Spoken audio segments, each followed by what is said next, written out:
Hey there, this is Coach Keaton, and today we're going to talk about setting volleyballs on the beach with our hands.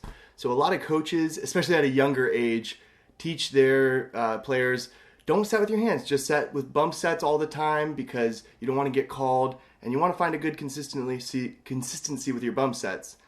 I disagree. We got to learn how to set with our hands. If you want to be a great volleyball player on the beach, you've got to learn how to set with your hands.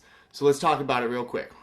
Now, the first thing we want to say is, here is our bread basket, all right? Step one, get the bread basket ready. We want to catch all of our balls right here when we're setting. We don't want to catch it here. We don't want to catch it too high or too low. So what we do is we get our bread basket up early and we move our legs to make sure that the ball falls right into our bread basket every single time. So that's step one. Now, step two is, how are my hands going to work? Right? We got to learn how to set with our hands.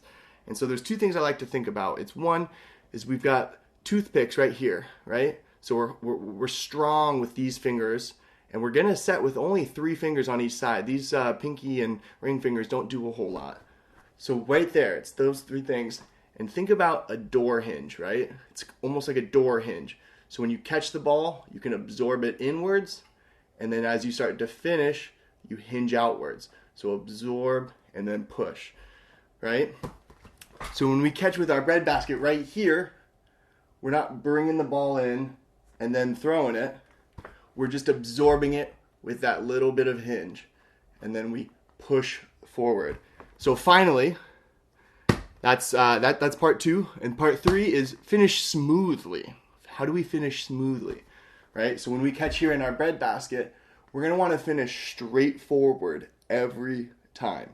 If you set to the left or to the right, that's going to cause spin. It's going to make it look bad. You're going to lose your accuracy.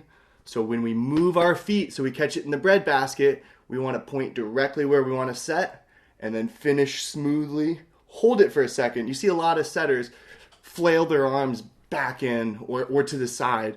It looks ugly. It's going to cause spin on the ball, which we don't want. We want that perfect set every time. All right, I'll come back with a couple of drills that we can work on, but that's setting with our hands. Thanks.